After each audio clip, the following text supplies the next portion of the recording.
जी, India ने Indus water treaty को held and अबेंस किया है।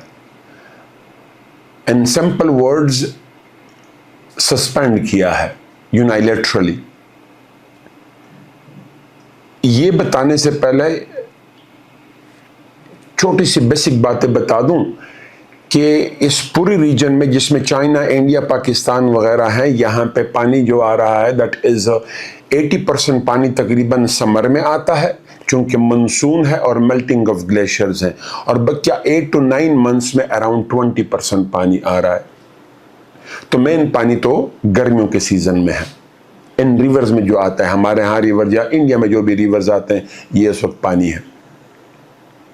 दूसरा, इंडस वाटर ट्रीटी जो वर्ल्ड बैंक फैसिलिटेटर के तौर पे आया और इसने ये ट्रीटी करवा दी। ईस्टर्न रिवर्स इंडिया के हुए, western rivers that is Indus, Jhelum, Chenab Pakistan के हुए। उस ट्रीटी के तहत ये भी लिखा है कि इंडिया वेस्टर्न रिवर्स के पानी को इस्तेमाल कर सकता है but only for hydel generation, यानी बिजली जनरेट करने के लिए वो डैम्स वगैरह बना सकता है। लेकिन उसकी कंडीशंस क्या हैं? नंबर 1, पाकिस्तान में पानी की जरूरत कम हो तब। दूसरा, इंडिया को प्रोजेक्ट की कंस्ट्रक्शन शुरू करने से पहले डिजाइन की प्रोजेक्ट पाकिस्तान से अप्रूव करना पड़ेगा, और पाकिस्तान क्वेश्चन रेस करेगा स्ट्रक्चरल, कि स्ट्रक्चर किस तरह बन रहा है, लोकेशन के लिहाज से, हाइट के लिहाज से, साइज के लिहाज से हम क्वेश्चन रेस करेंगे। और फिर क्या डाइवर्जन्स तो नहीं हुई है बैराज के जरिए, कैनाल के जरिए, ऐसा तो कुछ नहीं हुआ। और उसके अलावा फिर अगर इन केस इन दोनों ममालिक के दरमियान में डिसएग्रीमेंट होती है तो 3 स्टेप्स का प्रोसेस है। 1 है परमानेंट वाटर कमीशन, इंडिया का भी है, पाकिस्तान का भी है। वो लीगल मैटर्स भी डिस्कस करेंगे इन दोनों के दरमियान में, जब रिवर के मुतालिक इश्यूज हों, डैम्स के मुतालिक इश्यूज हों तो लीगल मैटर भी डिस्कस करेंगे। लीगल क्या है? इंडस वाटर ट्रीटी का डॉक्यूमेंट, उसकी वायलेशन हुई है कि नहीं। दूसरा, स्ट्रक्चरल क्वेश्चन भी डिस्कस करेंगे।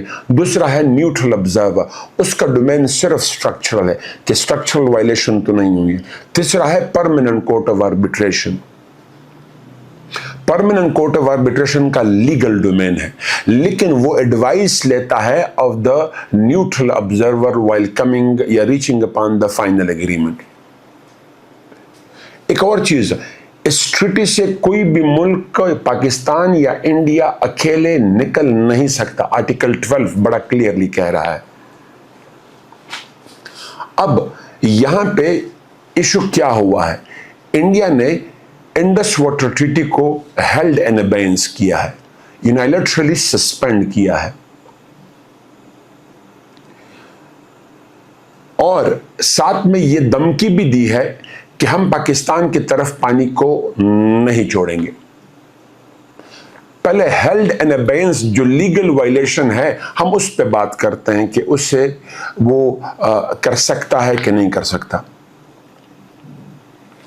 Article 12 of Indus water treaty बड़ा क्लियरली कह रहा है कि ये ट्रीटी न सस्पेंड हो सकती है, न अमेंड हो सकती है, न टर्मिनेट हो सकती है यूनाइलेटरली।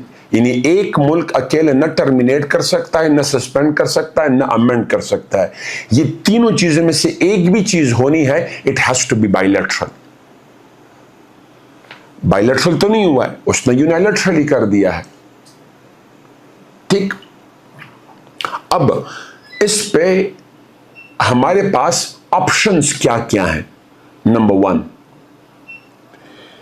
हम इंटरनेशनल कोर्ट ऑफ आर्बिट्रेशन या परमानेंट कोर्ट ऑफ आर्बिट्रेशन में जाएंगे, और परमानेंट कोर्ट ऑफ आर्बिट्रेशन ने अपना ओपिनियन दे दिया है कि इंडिया इस ट्रीटी को सस्पेंड या हेल्ड एंड अबेंस कर ही नहीं सकता, पहली बात।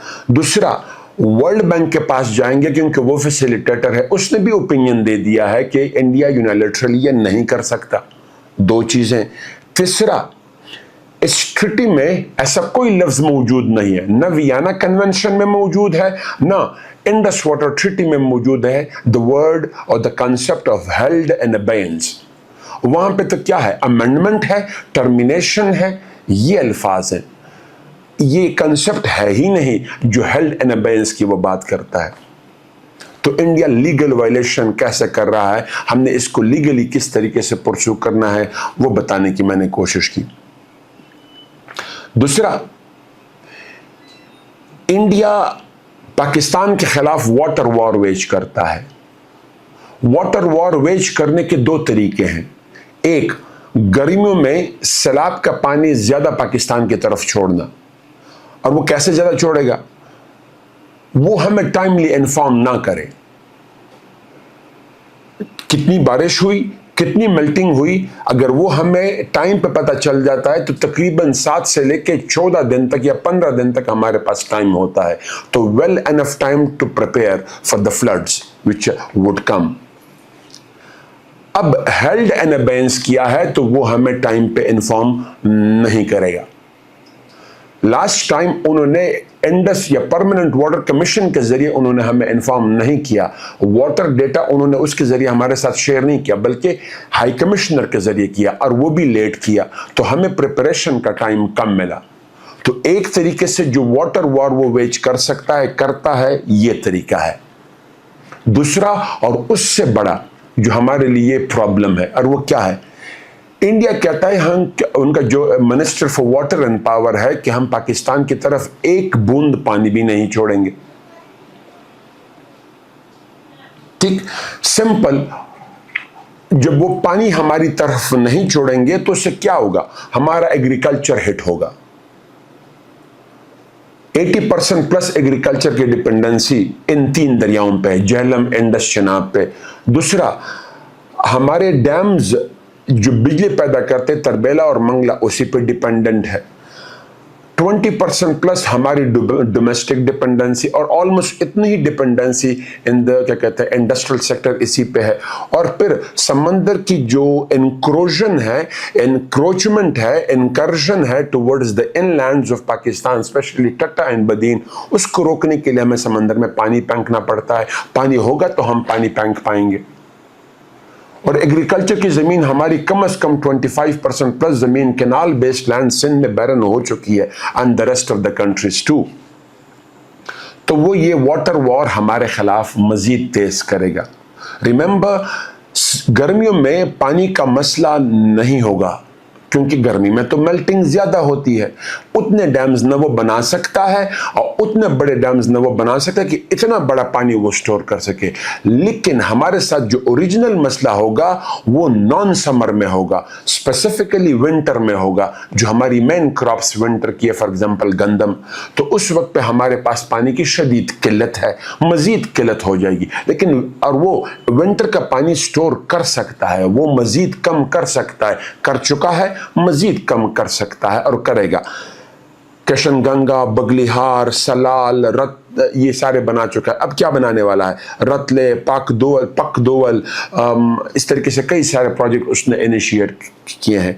इस तरीके से उसने बैराज बनाए हैं, जिस तरीके से वोलर बैराज है। और अब एक और कैनाल बना रहा है, that is Chenab Sutlej link canal बना रहा है, यानी चेनाब के पानी को सतलुज की तरफ डाइवर्ट करेगा, एंड गो ऑन। जितने ज्यादा ऐसे प्रोजेक्ट बनेंगे उतना पाकिस्तान की तरफ पानी की फ्लो में कमी आएगी। तो वाटर वॉर वेज करने के दो तरीके, वन फ्लड्स, दूसरा decline in the flow of the reverse in winter specifically. In simple words, India ने वाटर वॉर वेज किया हुआ है। मतलब क्या, वाटर को वेपनाइज कर दिया है पाकिस्तान के खिलाफ। उनका जो minister for water and power है वो कहता है हम पाकिस्तान की तरफ एक बूंद पानी भी नहीं छोड़ेंगे। मतलब क्या, वो वाटर को वेपनाइज कर रहा है। और वो बेसिकली कर क्या रहे हैं, मोदी क्या कहता है कि blood and water can not flow together. Basically Pahalgam attack हुआ, पहलगाम अटैक के बाद उन्होंने यूनिलैटरली ये सब कुछ कर दिया, यानी इंडस वाटर ट्रीटी को सस्पेंड कर दिया एंड गो वन। और पाकिस्तान में उन्होंने हमले कर दिए, जिसका हमने बेफिटिंग रिप्लाई दिया। अब उसका लीगल तरीक़ाकार है। लीगल तरीक़ाकार क्या है, हमारे पास MLA है, म्यूचुअल लीगल असिस्टेंस। ये हमारी एक ट्रीटी है, यानी हम पूरी दुनिया को बता चुके हैं कि जब भी आपको लीगल असिस्टेंस की जरूरत होगी, स्पेसिफिकली इन सिक्योरिटी मैटर्स, हम पाबंद है कि हम आपको ये प्रोवाइड करेंगे। और ऐसी कोई ट्रीटी या एग्रीमेंट या लॉ इंडिया में मौजूद नहीं है। ठीक, हमारे पास वो लॉ है। अब इंडिया ने हमें इस लॉ के जरिए एक्सेस करना था, उन्होंने नहीं किया। हमने उनको ऑफर किया म्यूचुअल, क्या कहते हैं कि हम बायलैटरली इसको इन्वेस्टिगेट करते हैं, उन्होंने वो भी एक्सेप्ट नहीं किया। थर्ड पार्टी की हमने बात की, वो भी उन्होंने एक्सेप्ट नहीं किया। और उन्होंने क्या कर दिया, एक तो हमारे यहाँ हमले कर दिए, जिस तरह बहावलपुर वगैरह में मुरीद के उन्होंने हमले कर दिए। दूसरा उन्होंने क्या कर दिया, इंडस वाटर ट्रीटी को सस्पेंड कर दिया। तो लीगल तरीकेकार पे वो नहीं आया, वेपनाइजेशन पे आया है वो। अब हमारे पास ऑप्शन क्या है? पहली बात, इंडस वाटर ट्रीटी को वो सस्पेंड नहीं कर सकता आर्टिकल 12 के तहत ऑफ इंडस वाटर ट्रीटी। दूसरा, वियना कन्वेंशन आर्टिकल 57 के तहत वो नहीं कर सकता। ठीक। तीसरा तरीका हमारे पास क्या है, Geneva convention on reverse article 62 बड़ा क्लियरली कह रहा है कि जो प्रोजेक्ट डैम्स वगैरह जैसे बन जाते हैं उसको आप हिट नहीं कर सकते, क्योंकि ह्यूमैनिटेरियन का क्या कहते हैं लॉसेस में ये कॉज करता है, आप उसको हिट नहीं कर सकते। लेकिन अगर वो प्रोजेक्ट वेपनाइज हुए हैं किसी मुल्क के खिलाफ, यानी लोअर राइपेरियन के खिलाफ वो वेपनाइज हुए हैं, जिस तरीके से वो हमारे खिलाफ वेपनाइज कर रहा है, पाकिस्तान की तरफ एक बूंद पानी भी नहीं छोड़ेंगे, तो फिर हमारे पास, यानी वो वेपनाइज करने का उसके पास पावर नहीं है। किसके पास? Upper riparian. यहां पे अपर राइपेरियन इंडिया है। अब अगर वो वेपनाइज करता है तो हमारे लिए लाइफ एंड डेथ का मसला है, तो फिर हमारे पास दूसरा कोई ऑप्शन बचता नहीं, क्योंकि लीगली तो वो चीज को कर ही नहीं रहा, वो तो वेपनाइजेशन कर रहा है, तो फिर हमें भी रिटेलिएशन करनी पड़ेगी। लेकिन अगर हम रिटेलिएशन करेंगे तो अहमद बिलाल सूफी साहब के मुताबिक हम ये तभी कर सकते हैं, यानी हम अगर हिट करते हैं उनके डैम्स को, ये तभी हम हिट कर पाएंगे जब कोई प्रोजेक्ट नया बना हो और या बन रहा हो और वो पानी से फुल ना हो, खाली हो, तब जाके हम उसको हिट कर सकते हैं। तो हमारे पास दो बड़े तरीके ये हैं, एक तो लीगल, दूसरा थ्रेट डिप्लोमेसी, और हम ये करेंगे। तीसरा, हमें ज्यादा से ज्यादा डैम्स और कैनाल्स बनाने पड़ेंगे, क्योंकि फ्यूचर में एक तो क्लाइमेट चेंज की वजह से पानी की कमी आ रही है, और दूसरा इंडिया ने वाटर वॉर वेज किया हुआ है। तो जितने ज्यादा हम डैम्स बनाएंगे उतनी हमारी वाटर लाइफ सेफ होगी। Thank you.